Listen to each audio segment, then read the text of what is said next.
मेरे पास 3 गाड़ियाँ हैं, तकरीबन 25-30 करोड़ हैं। ख्याल करने वाला हो, घर को संभाले, मुझे संभाले, कहते हैं घर जवाई बन के रहे। अस्सलाम वालेकुम नाज़रीन, इस वक्त मैं एक कनाल की कोठी के बाहर मौजूद हूँ। इस घर में सिर्फ एक वालिद रहता है और एक बेटी रहती है। जो वालिद है वो बीमार है, बिजनेसमैन है, लेकिन उनसे काम नहीं होता। बेटी है जो अभी इस वक्त तलाक याफ्ता होने के बावजूद अपने वालिद के साथ खड़ी है और उनकी प्रॉपर्टी को भी संभाल रही है। लेकिन उनको एक ऐसा शख्स चाहिए जो इस घर में घर जवाई बनकर रहे, या घर अपने नाम करे, या गाड़ी घर में खड़ी हुई है 50 लाख रुपए की, वो अपने नाम करे और उनके साथ कारोबार में अटैच हो, यानी कि घर जवाई बनकर वो यहाँ रहे। तो हम घर में जाते हैं, तमाम हम हालात पूछते हैं कि तलाक होने की वजह क्या है और असल कहानी क्या है। आइए मेरे साथ। अस्सलाम वालेकुम, कैसी हैं मैडम आप? ठीक है, शुक्र अल्हम्दुलिल्लाह। मैं ठीक ठाक। पहचान लिया ना किनसे हाँ जी। आपने रब्ता किया? जी जी। कैसी हैं आप? माशाल्लाह पूरा तैयार शर होगा, आप बैठी हुई हैं। अच्छा, ज़रा मुझे ये बताइएगा कि ये गाड़ी आपकी है? हाँ जी। ठीक हो गया, ये घर आपका है? हाँ जी। मैं आपसे बैठकर कुछ ऐसी बातें करना चाहता हूँ जिसकी वजह से आपका अच्छा रिश्ता भी हो जाए। जो लोग आप हमें देख रहे हैं, क्योंकि हमारे चैनल पे एक पहले भी वीडियो वायरल हुई थी, एक लड़की मोटी थी, जी। उनकी इसी वजह से शादी नहीं हो रही थी कि उनके रिश्ते ठुकराए जा रहे थे और वो मोटी ज़्यादा थी। लेकिन हमारे चैनल की वजह से तकरीबन 400 लोगों ने प्रपोज़ल भेजे और उनमें से उनको एक ऐसा लड़का पसंद आया जी। जो कि आज उनके कारोबार को भी संभाल रहा है। तो हमारे चैनल से आपने मायूस नहीं होना है। जी। अगर आपको पाकिस्तानियों से धोखा मिल चुका तो आपको ज़रूर हम ऐसा रिश्ता देंगे कि जिससे आपकी ज़िंदगी बदल जाए। मुझे सबसे पहले ये बताइएगा कि आजकल जो तलाक है वो बहुत ज़्यादा हो रही है। आप खूबसूरत भी हैं, अमीर भी हैं, पैसा भी है, गाड़ियाँ भी आपके पास हैं, तलाक की वजह क्या है? देखें, तलाक की वजह ये थी कि उसका भी खुद का बिजनेस था और मुझसे बहुत ज़्यादा अच्छा बिजनेस था। वो भी काफ़ी ज़्यादा अमीर था। उसने 6 माह रखा है अपने पास और फिर छोड़ दिया उसने। तलाक की वजह होती है ना कोई, अगर वो भी अमीर था तो जाहिर सी बात है।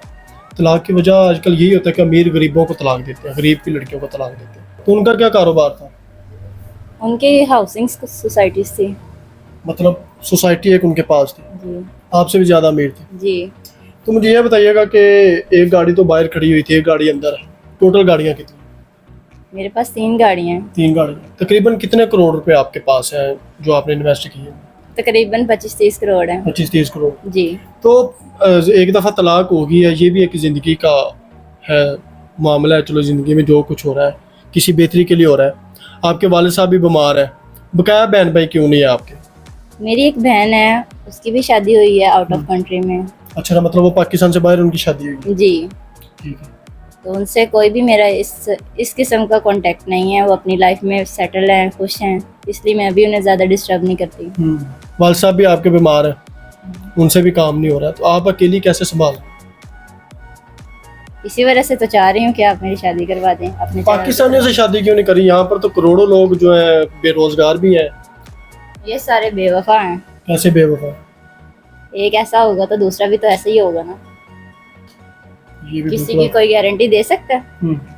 तो आपको हमारे चैनल पर कैसे ट्रस्ट हुआ, यकीन हुआ कि हमारे चैनल पे आपको कैसा शख्स मिलेगा जिसको आप ऑन द कैमरा अपना घर भी दिखा रही हैं, जायदाद भी दिखा रही हैं, गाड़ियाँ भी दिखा रही हैं?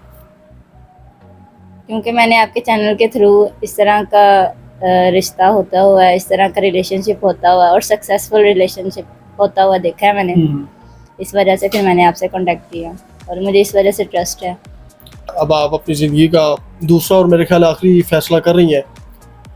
लड़का कैसा हो? जाहिर सी बात, उसने आपका कारोबार संभालना है, समझने वाला भी हो, तो वो मतलब डिमांड क्या हो आपकी उसके लिए? देखें, मेरी कोई भी फिक्स डिमांड नहीं है, ठीक है। और बस ख्याल करने वाला हो, घर को संभाले, मुझे संभाले, मेरे काम में मेरी हेल्प करे। मतलब अगर आप लोगों की ज़ुबान में बोला जाए तो कहते हैं घर जवाई बन के रहे। घर जवाई बनकर है। अब आपका जाहिर सी बात, मैं दोबारा यही कहूँगा कि आपकी ज़िंदगी का दूसरा और आखिरी फैसला है। जी। हमारे चैनल से अगर कोई ऐसा शख्स मिलता है, जाहिर सी बात है कोई हज़ारों लोग, करोड़ों लोग रब्ता करेंगे, तो हम करोड़ों लोगों से आपका रब्ता नहीं करवाएंगे। तो जो हमें अच्छा लगे, आप मुझ पर ये फ़ैसला छोड़ते हैं या आप खुद ये फ़ैसला करना चाहते हैं? आपका नंबर तो हम लगाएंगे नहीं, क्योंकि आपको इतने ज़्यादा फ़ोन आएंगे कि आप किसी पर एतमाद भी नहीं कर पाएंगे और आपके मतलब का कोई मिलेगा भी नहीं। तो अगर ये आप मुझ पर छोड़ती हैं तो इसको आप किस तरह समझते हैं?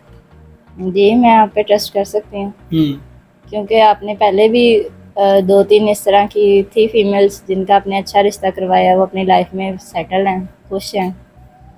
तो ट्रस्ट कर मुझे ये सकते हैं। बताइएगा, मैं समझता होता था कि हमारे मुआशरे में सिर्फ गरीब की जो बेटियां हैं, बहनें हैं, उनके साथ ये जुल्म ज़्यादती और तलाक़ें हो रही हैं। लेकिन आज जो मैंने देखा है कि 4-5 करोड़ रुपए का घर, 25-30 करोड़ रुपए की मालकन है आप, तकरीबन 1 करोड़ की गाड़ियाँ आपके पास खड़ी हुई हैं, तो फिर भी आपके साथ धोखा क्यों और आप मीडिया पे आ गए, मजलूम बन के आ गए? देखें, नसीबों की जो चीज़ होती है ना, नसीब जो होते हैं वो किसी अमीर को नहीं देखते, वो किसी गरीब को नहीं देखते। ज़िंदगी में दुख तो होता होगा, कभी कभी आप रोती भी होंगी कि एक बार ज़िंदगी मिली है, पैसा भी मिला है, लेकिन मुझे मेरे मतलब की ज़िंदगी नहीं मिली। कभी तो रोती होंगी।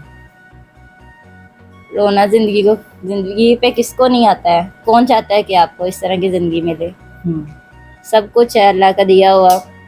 शादी भी हो गई है तो कौन चाहता है कि आपको सेपरेट रहना पड़े, आपकी डिवोर्स हो जाए? किस वजह से? लेकिन आप बिल्कुल अपनी ज़िंदगी से मुझे लगता है कि हार चुकी हैं, कि आप जिंदा होकर भी जिंदा नहीं। सही है। अगर आपको लगता है कि यहाँ पर गरीब ज़्यादा खुश है अमीरों से आपको देखकर? जिनके पास प्यार है, इज्जत है, एक दूसरे का एहसास करने के लिए अपने हैं, वो खुश ही खुश हैं। उन्हें अमीर हो या गरीब हो, इससे कोई फ़र्क नहीं पड़ता।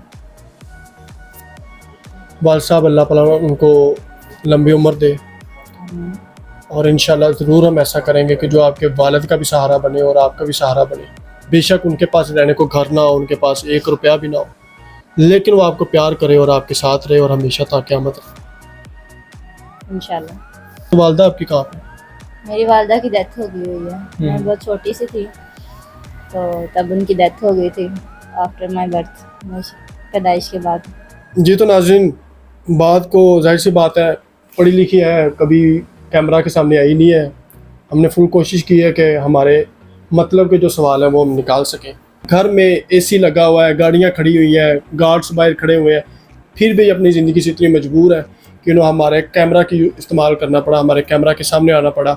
ऐसा शख्स हो जो यहाँ पर आए, इनके घर में रहे, इनके कारोबार को, इनके बिज़नेस को संभाले और ताक़यामत जितनी भी इनकी उम्र है वो इनके साथ गुजारे, इनके वालिद का सहारा बने, इनके प्रॉपर्टी का सहारा बने। तो ज़रूर आप रब्ता कीजिएगा। और तंग करने वाले लोग मेरा ख्याल है बहुत ज़्यादा होते हैं, तंग ना कीजिएगा। नंबर हम इसी वजह से नहीं लगा रहे हैं कि लोग इनको तंग करेंगे तो ये फिर दोबारा अपनी ज़िंदगी से मायूस ना हो जाए। इजाज़त है, अल्लाह के बाद।